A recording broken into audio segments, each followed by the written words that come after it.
Coucou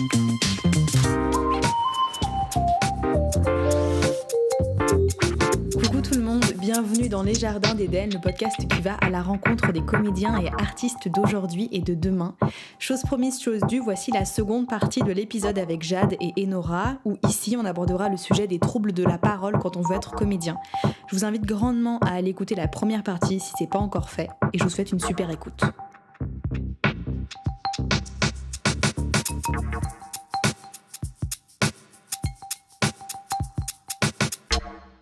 Moi j'ai une question pour toi Jade. Du coup je vais me permettre de te la poser vu que t'es OK. J'ai tombé en OK grain de sarrasin. Et c'est complètement OK. On en avait discuté la dernière fois quand on avait enregistré une première fois et en fait à la fin tu m'avais dit ah c'est dommage tu m'as pas posé de questions sur le fait que je suis bègue.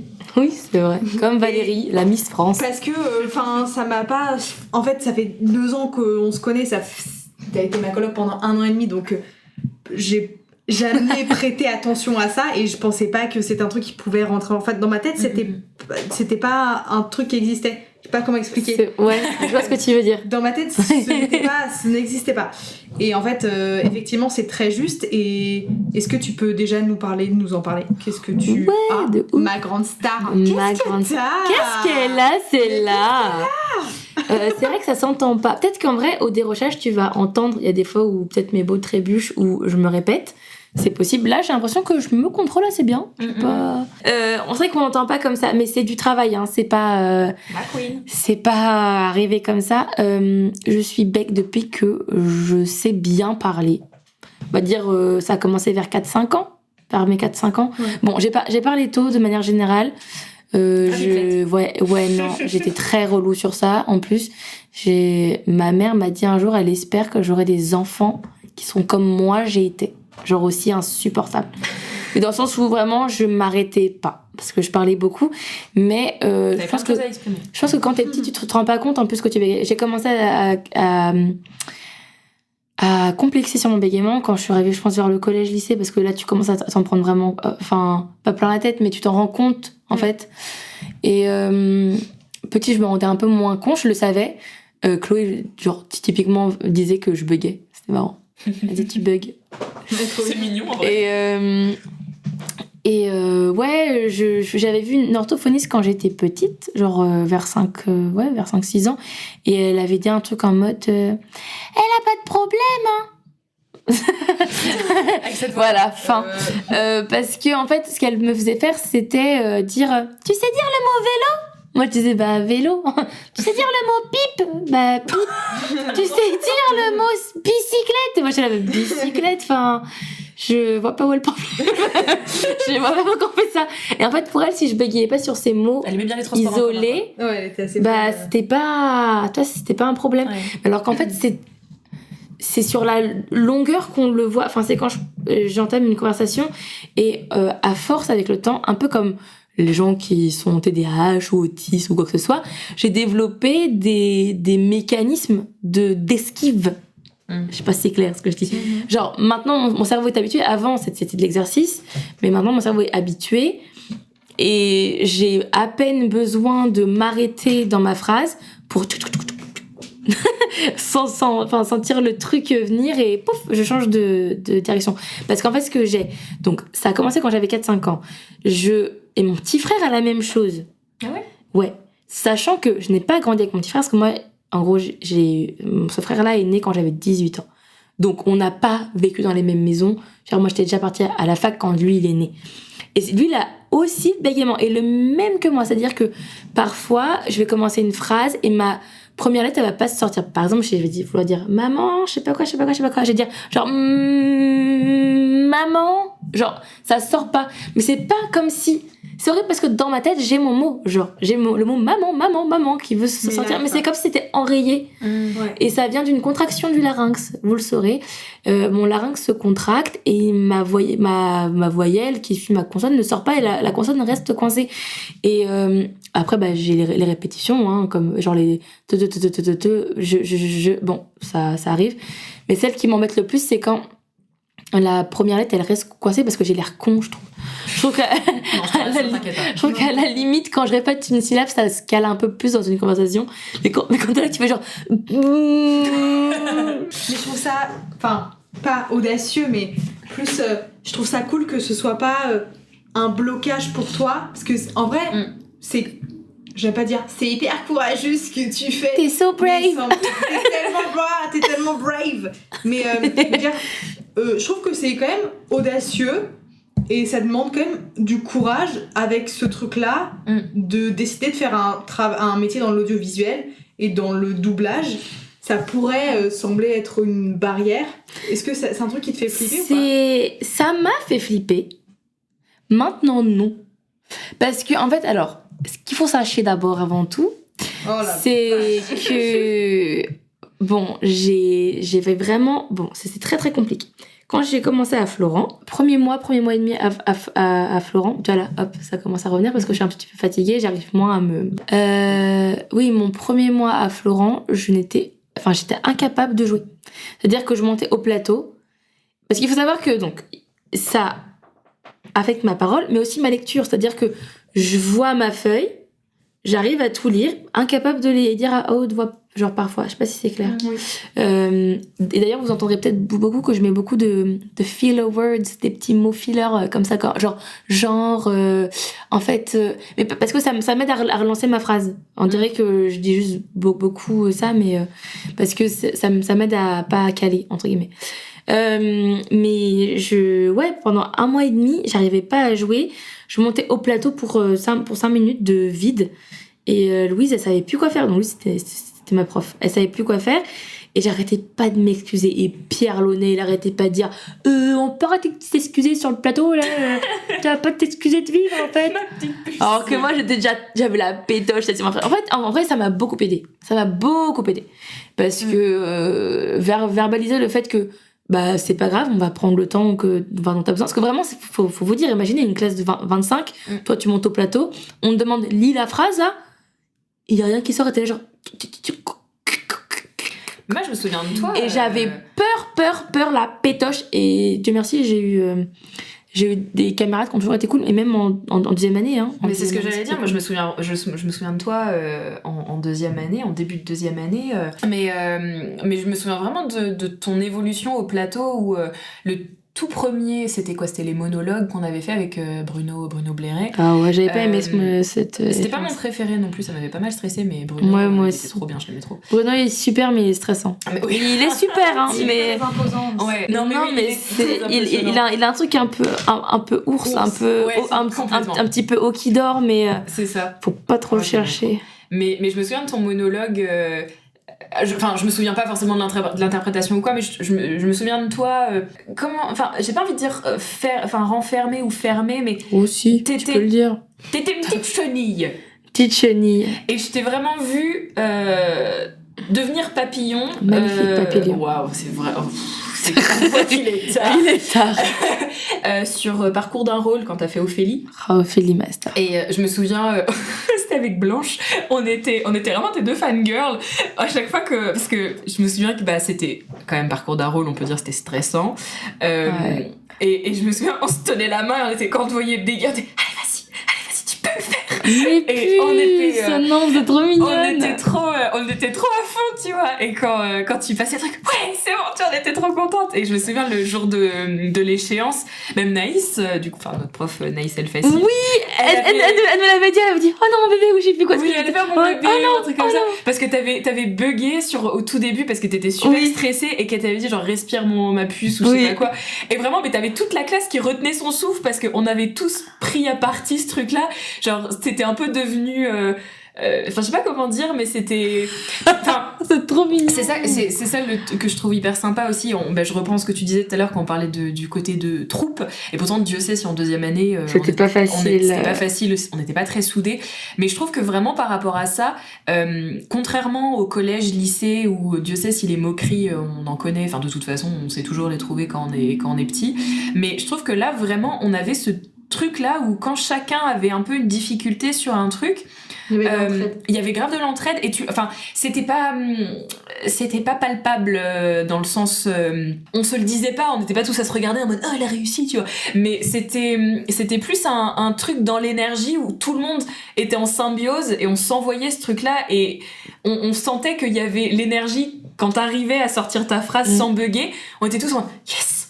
T'avais un petit peu de moment de relâchement de ouais elle y est arrivée, tu vois, et ça c'était trop chou. Du coup ça t'a c'est un truc que j'ai écrit, mais vas-y. Je vais le dire à votre genre, c'est mon podcast ou c'est pas mon podcast? C'est ton podcast. Non, mais du coup, c'est bête, mais c'était un truc que je crois que c'était même mon grand-père qui m'en avait parlé ou quoi. Il m'avait dit, ouais, t'as vu, c'est fou. Vincent Lindon, il est bourré de tics. Ouais. Et tu le vois dans les interviews et tout. Et par contre, il dit que quand il passe au plateau, quand il se met à jouer, machin, ça disparaît complètement. Donc je voulais savoir si c'était la même chose pour toi.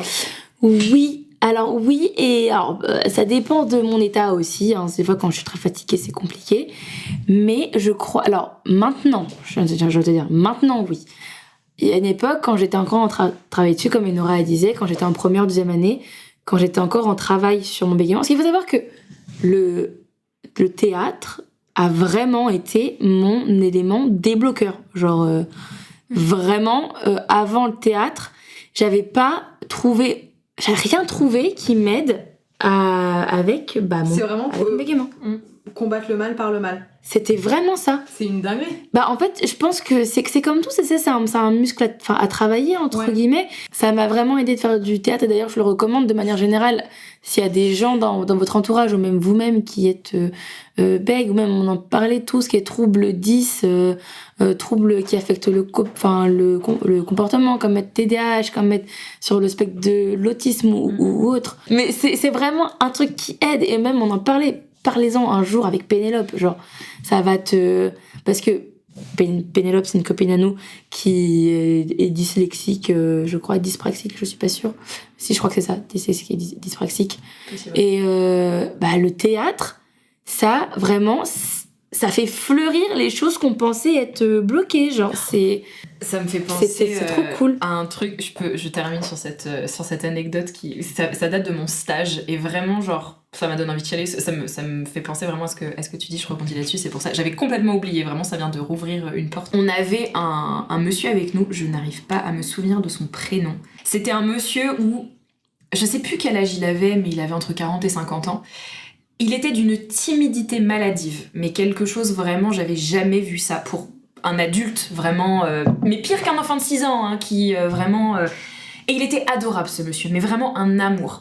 Et tout le monde l'adorait, on l'avait tous un peu pris sous notre aile, et au plateau, mais enfin, on se disait, mais pourquoi il est là, quoi? Et on savait qu'il essayait de vaincre sa timidité comme ça. On comprenait pas trop... la démarche. Voilà, la démarche, où est-ce qu'il voulait aller. Et en fait, et je me souviens, c'était un exercice qu'on avait fait. On l'avait fait s'asseoir sur une chaise. Et en gros, il avait dû raconter son histoire un petit peu, parce que c'était en rapport avec sa scène. Et il nous avait raconté son histoire pour nous émouvoir, en fait. C'était le but du truc. Et en fait, il nous a raconté, mais tout le monde a chialé. À quel point, en fait, il était... on s'est dit, putain, mais en fait, il a complètement sa place ici. C'est pour dire, c'est là aussi quand tu disais il y a de la place pour tout le monde, c'était vraiment le cas, et bon, il n'a pas été pris malheureusement, mais dans tous les cas il voulait pas faire Florent, mais c'était justement pour vaincre sa timidité, parce que en fait ça faisait des années qu'il avait un énorme crush sur sa voisine et qu'il n'arrivait pas à lui avouer. Ma Sheila.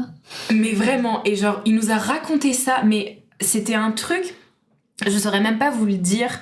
Vraiment le raconter, mais sa façon dont il était assis là, il était tout chétif d'un coup, mais un vrai petit garçon, et il nous racontait ça, son expérience avec c'était cette voisine qui était devenue plus ou moins une amie, mais il était fou amoureux, ça se voyait dans ses yeux, et il était incapable de lui avouer ses sentiments. Et je crois, il lui avait écrit des lettres, enfin il lui avait fait des trucs, et en fait il faisait ce stage pour réussir à prendre confiance en lui et à réussir en fait à avouer ses sentiments à cette dame-là. J'espère qu'ils sont mariés maintenant. Et vraiment à ce moment-là, mais on a tous pleuré, mais les gars comme les filles, hein, il y avait des gros bonhommes dans le truc. On était tous en chialade parce que Alors qu'il était là, non mais j'arrive pas à faire cette scène, j'arrive pas, c'est pas assez émouvant ce que je fais. Et il nous a fait ça et on était tous à dire, mais non mais en fait, moi je vais rentrer chez moi, je suis en 1000 morceaux là. Et c'était tellement... Et en fait ce qui était drôle c'est qu'il en avait jamais parlé à personne, je crois que même à ses amis il en avait jamais parlé. Et on est tous venus le voir après et on lui a dit mais vas-y, genre qui ne peut pas t'aimer en fait, enfin... C'était tellement un amour qu'on s'est dit mais putain mais vas-y. Et même s'il a pas après été pris à Florent, on s'est dit mais au moins t'as le plus grand cadeau de te dire bah t'as fait ce stage, t'as réussi. Et il est sorti de là et il s'est dit ouais je vais y aller, je vais le faire. C'est pas dégonflé qui lui a dit. Et j'espère aujourd'hui quoi. Donc voilà. Mais oui, donc tu me parlais après de Vincent Lindon, c'est vrai, en plus on l'a rencontré Vincent Lindon. Oui, en fait il y avait une masterclass un jour à Florent et il était venu, c'était au moment où il sortait un de ses films. Et Titane. C'était au moment de Titane, oui. C'était au moment de Titane. J'ai pas du tout aimé. Alors moi c'est ça que je veux faire. Moi j'adore. Ah et ouais. c'est tellement ta vibe en plus. Ah ça m'a C'est terrifié, terrorisé. J'aime trop les trucs comme ça. C'est trop mon rêve de bosser avec elle. J'aime trop ce qu'elle fait. Du coup, J'adore. bah, c'est une des seules. C'est C'est le montant. T'es bête. Mais c'est une des seules qui a des balls, je trouve, en ce moment dans Elle le a cinéma trop français. des couilles. Ouais. On a trop besoin de films comme ça. On parlait de quoi? Vincent Lindon. De Vincent Lindon, oui, qu'on avait rencontré. Et c'est vrai que quand il avait joué lors de la masterclass, il bégayait pas, il tiquait pas, alors qu'en il est vrai. pas bègue hein, Vincent Lindon. Oh, ma belle, si un peu quand même. Ok. C'est ça, plus léger que moi, je pense, mais il fait beaucoup de. Ah ouais. Ouais, et il a les yeux qui tiquent. Mais ça par contre ouais, le tic ouais, il a des. Non, maintenant que pour. Enfin, déjà, un truc qui est énorme, c'est que. Enfin, énorme pour moi, à mon échelle, c'est que quand je me présente, je ne dis plus que je suis bègue. Avant, je le faisais tout le temps. Pour dire aux gens, don't worry, si j'ai du mal. Si je cale, si j'embraye mal, je suis bègue. Maintenant, je le fais plus parce que, bah, pour moi, ça s'entend presque plus. Et quand ça s'entend. Enfin, mes amis, ma famille le voient. Enfin, je veux dire, c'est souvent quand je suis fatiguée ou stressée, c'est-à-dire dans des situations où je peux pas contrôler, justement. Plus tout, ça te définit pas, en fait.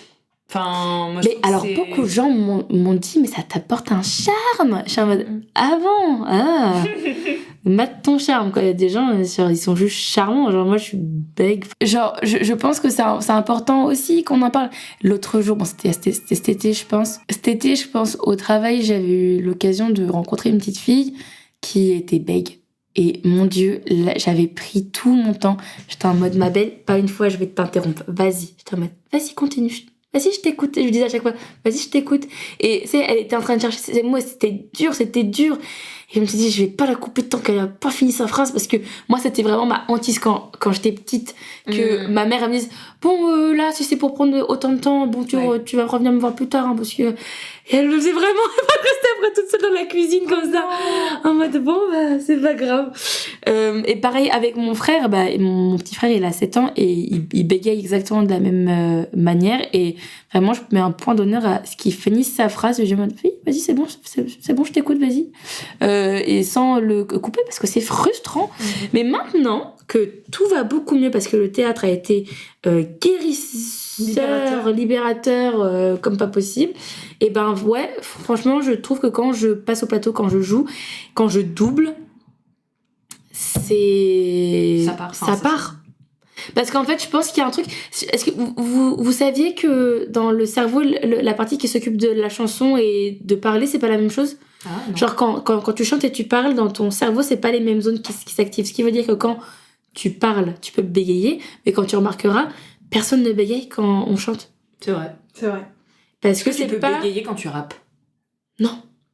D'ailleurs, je crois, si je dis pas de bêtises, que Ed Sheeran est bègue et que c'est comme ça qu'il a appris à donc comme moi ça a été le théâtre, lui c'était via la musique parce que il a commencé avec le rap comme ça à déconstruire ce qu'il avait. Non, dans les zones de ta tête qui s'occupent du chant et de la parole, ce sont pas les mêmes, et je suis un peu persuadée quelque part que ce qui se charge de jouer, c'est pas les mêmes c'est pas non plus la même qui se charge de parler. Mais en même temps, c'est ta mémoire qui parle. C'est pas la même, c'est pas exactement la même chose. Même s'il faut être au présent, machin, quand on joue, ouais, certes. Mais je pense c'est autre chose. C'est pas c'est pas tes mots, je pense que c'est comme quand t'interprètes une chanson, tu l'interprètes, mais les mots ne sont pas les tiens, ils viennent pas de la même zone. Et je pense que ça aide. Et une fois que t'as déconstruit ça, et après ça va aussi avec des exercices de respiration, parce que quand on joue de manière générale, même là on parle en podcast, on respire pas pareil, on prend plus notre temps.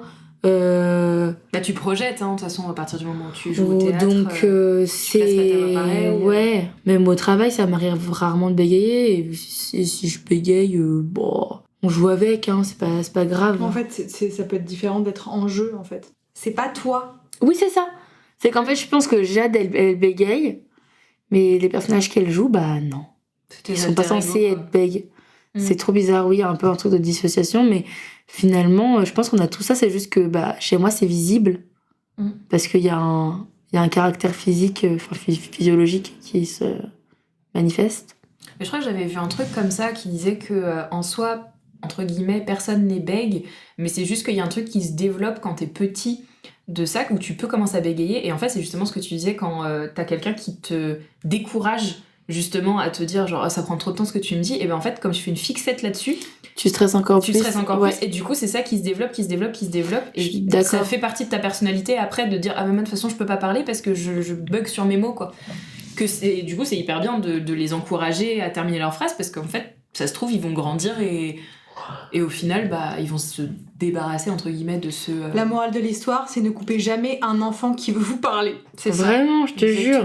Ça peut vous poursuivre toute votre vie. Et puis ça c'est qu'en fait c'est que quand on te fait comprendre que c'est un problème, c'est là que tu en fais un problème. Complètement. Et c'est beau. Ouais, mais vraiment je pense que si on m'avait pas fait comprendre que c'était un problème, je m'en serais peut-être même pas rendu compte. Je pense que c'est sur ça qu'on va conclure. Ouais. C'est très beau, c'est très deep. Faites-vous entendre. Et laissez pas les gens vous couper la parole. Exactement. Dis bien. Eh bien, j'espère. Mais moi, je te couperai pas la parole, Eden. Merci. Je te laisserai finir. J'espère qu'on vous verra bientôt. J'espère que je vous recevrai bientôt quand vous viendrez pour parler de votre série audio. Grand plaisir. J'aimerais trop. Ouais, on fera ça. La promo. Avec joie. Merci d'être venu.